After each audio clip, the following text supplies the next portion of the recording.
Okay, y'all, welcome back to Tina Smooth TV. This is my second video about my GD.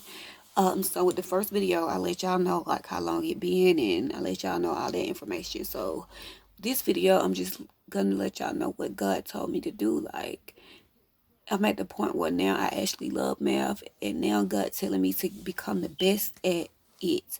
Don't worry about passing it. Worry about becoming the best at it, because it's gonna help me in the long run with things I want to do. Like, so now I went from focusing on getting my GED to like focusing on just learning the craft of the math. Like, learning, reading, science, social study is good. I can do that. But learning the craft of math, like math have its own language. And once I learn that, I can do anything in the world. And the stuff that I'm doing now, I don't even need a GED to do the things that I'm doing now. Like, I have accomplished so much without it, but I just want it. You know what I'm saying? So, but God revealed it to me like, yeah, I'm gonna give it to you. You gonna get it, but it's best for me to take my time because I need to get real good at math. I don't need to focus on just passing. I need to be excellent at math, because everything I want to do with my life, math is gonna play a big role in everything that I want to do with my life. So, and then I got to the point where I was kind of embarrassed about not having my GED yet. How many times I failed, to where when people would ask me, I would tell them, well, yeah, I passed, or yeah, I am. I'm getting my bachelor in history, which that's what I'm doing once I get my GED. But I was telling people that just to like get them off my back. I didn't want to keep revealing. I didn't want to keep reliving the fact that I had done failed it already 4 times. But now I'm proud of it. Like, I'm happy because now it's been revealed to me the reason why God is not allowing me to pass, because He wants me to become excellent at math. He wants me to become extremely good at math. Math is going to be a subject that I'm going to use like all the time in the different fields that I'm going in. Like, if you want to be in control of your money and not have to hire nobody to be in control of your money, you're going to have to be good at math. Like, and I don't want to trust nobody with God money first and my money. I don't want to trust nobody but me. I don't want to trust nobody with my accounting. I don't want to touch nobody with my finances, with my books, but me. And then if I did hire somebody, I want to be able to go behind them and see what they doing. That way, if they are trying to jilt me off or con me, I can recognize it. If I'm not good at math, when it comes to big numbers and when it comes to dividing stuff up into big quantities of money, if I'm not good at math, I'm not gonna be able to do that. When it comes to paying employees, like the percentage I need to pay my employees and certain stuff about my taxes and stuff, I'm not gonna know none of that if I just learn the basics about math. No, I have to get extremely good at math so I can know what I'm doing, when I'm doing it, and I can know when somebody getting over on me. If I don't become good at math, I'm not gonna know that. So I done went from just trying to pass and get my GED to really trying to learn my craft. And I encourage anybody that's going for their GED, or if you're doing anything in life, like, focus on learning and becoming good at that situation instead of just trying to breeze through it. Because you never know when you might need it. And when you become an expert at something, can't nobody take that from you. Like, once I become an expert at math, can't nobody take that from me. They can say what they want to say about me, but once I become excellent at math, like, can't nobody take that from me. Nobody. Like, so I'm not ashamed of it no more. I'm actually proud of it. Like, how far I have came with math. Because when I first started this journey, I didn't know nothing. Like, I was looking at the teacher like, what are you talking about? What's a polynomial? What's a inequality? What's a quadratic equation? Like, what's a Pythagorean theorem? Like, what are you talking about, man? I don't understand this stuff. Like, what? You know, he was speaking French to me. Circumference and diameter and radius. Like, I was like, what are you talking about? But now when people come at me with that stuff, at least I know what they're talking about. You know what I'm saying? Like, at least I know the language. Like, I know what they're talking about. What I can have a conversation with these people. When before I couldn't even have a conversation with certain people because I didn't know what they was talking about. Not because I didn't want to talk to them. I honestly didn't know what they was talking about. So that's why I started reading. I read a lot and I do my math. And yes, I'm going to eventually take my GED test, but I'm not rushing it. I'm taking my time because my goal with my GED is to become extremely good at it. So this video is for everybody that's kind of embarrassed. Don't be embarrassed because you're not the only one. It's so many people that don't have their GED and not even trying to go back and get it. So just be encouraged that you at least going back and you're trying to do something with yourself. Or it's so many people that are now going back to get their GED. So just know you're not the only one. It's so many people out there.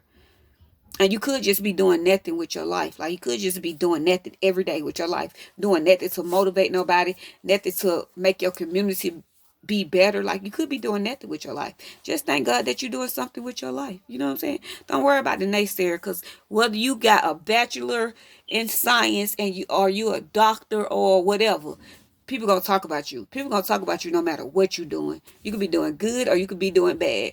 People are gonna talk. But at least when you leave this world, you will have something. People will be like, well, she did this for this, she did this for her community, or she did that for her community. You don't want to leave the world and people be like, oh, for real? Oh, for real, he died? Ooh, what happened? And next 2 days, they done forgot all about you. Because you ain't leave no mark. You didn't do nothing. You didn't leave no value. You only took from the community. You didn't give the community nothing. You was part of the problem of the community. You wasn't part of the solution. So people ain't gonna miss you when you die. And I don't want to be one of those people. I want people to miss me and always remember me like Martin Luther King, like Coretta Scott King, like people like that. I want to be remembered. Like Oprah Winfrey, I want to be remembered. Like, people are gonna remember Oprah Winfrey. People gonna remember I know this lady name, Rosa Parks. People gonna remember Rosa Parks. People like that. I want to be remembered for something, not for nothing bad. I want to be remembered for being a voice for my community, being a voice for females, being a voice for teenagers, helping people, not hurting people, not being part of the problem, but being part of the solution is what I want to do with my life. I want to be a part of the solution. And last night, I would be glad to say last night, I was in my prayer closet where the blessings happened. And I was able to forgive everybody who have ever wronged me or ever hurted me. I asked God to take it away. God say, pray for your enemies, bless your enemies. So that's what I was doing last night. I was praying for them. I was blessing them. I was wishing them the best. And I washed my hands with it. I feel so free and I feel so much better now that I have let all that go. I feel so much better because I did have a lot of anger and a lot of hate in my heart. But that ain't how God works. You're not going to get your blessings by holding grudges. Like, you got to let stuff go. You got to let it go. And you ain't doing it for them. You doing it for you. Like, you got to let it go. Because if you don't let it go, it's going to hold you back. And them people going to be going on with their life. And you're going to be still mad. So you have to let stuff go. Like, you just got to let it go. Like, let it go. Stop caring what people say about you. Stop caring that people don't like you. Like, you just got to let stuff go. You just got to trust God. You just got to do what God told you to do. Then another thing happened in my prayer closet last night. Like, I wrote down stuff about my kids, like, and me, people that don't belong in our life. I asked God to keep them out of our life. Like, if they don't belong, Lord, get rid of them. If they don't mean us no good, get rid of them. And the devil used to always try to make me worry about my oldest son because he was older. He was able to move around as he pleased because he's older. He's 18. You know what I'm saying? I teach my children to be independent, especially when the world considered them as adults. You know what I'm saying? I'm teaching them how to be independent. So I encouraged my son to get his own car because he wasn't going to keep driving mine. So so the devil tried to tempt me with, like, worrying about him, like, where he at, what he doing, what if something happened. Like, if he don't answer his phone, I get worried, like, what if something happened? And God told me, don't insult me by praying for the protection of your kids and then turn around and worrying about them. That's what God told me. Don't insult me. Don't insult him by praying for the protection of my kids and then turn around and worrying about my kids. Like, the Bible say, pray about everything and worry about nothing. And so this morning when I called my son, guess what my son was? At a church, volunteering. He was at a church volunteering this morning. So that just goes to show, like, God, when you pray for your children, and I write my prayers up on my wall. When I got this prayer closet, God told me, when you want to pray about stuff, write it down, put it on your wall. And that's what I've been doing. Everything on my vision board. On my vision board, I put, I want to become excellent at math. I'm not going to become excellent at math by rushing it. I'm not going to become excellent at math by rushing it or just passing it. Because if I pass my GED, I'm not going back to study no math. I'm not. Or I'm not going to no school for accounting. I'm not doing none of that. If I pass it, like I'm just gonna go straight get my bachelor and go to law school. I'm not doing none of that stuff.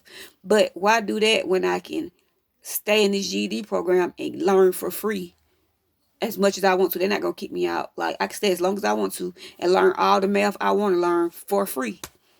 So why would I go to college for that when I can just stay in this program until I feel like, until God feel like He ready for me to take the math test? So I can't take it when I get ready. I got to take it when God is ready for me to take it. And right now He's telling me He want to teach me a little more. He want to teach me some more because I'm going to need this skill.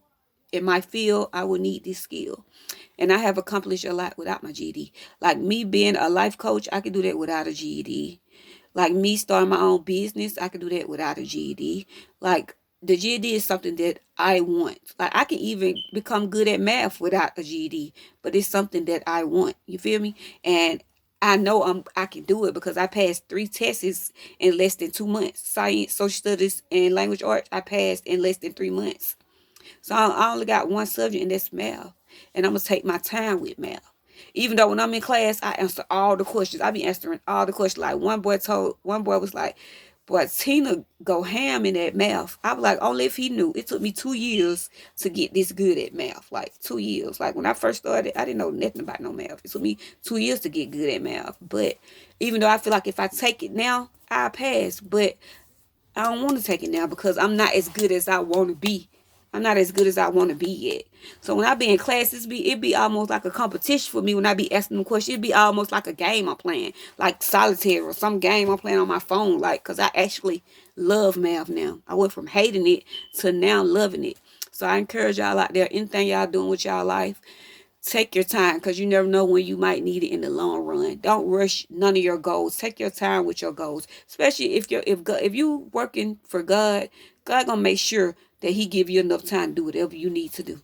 So ain't no need to rush. God gonna make sure you got all the time you need. If you working for His kingdom, He gonna make sure you got all the time you need. You ain't got nothing to worry about. You just gotta move when He say you to move, when He tell you to move, and you gotta stop moving when He tell you to stop moving. Like you just gotta be obedient. If you be obedient to God, everything gonna work out. This is Tina Smoot TV. Thank y'all for checking in. Don't forget to check in tomorrow for Breakfast with the Homeless Mondays.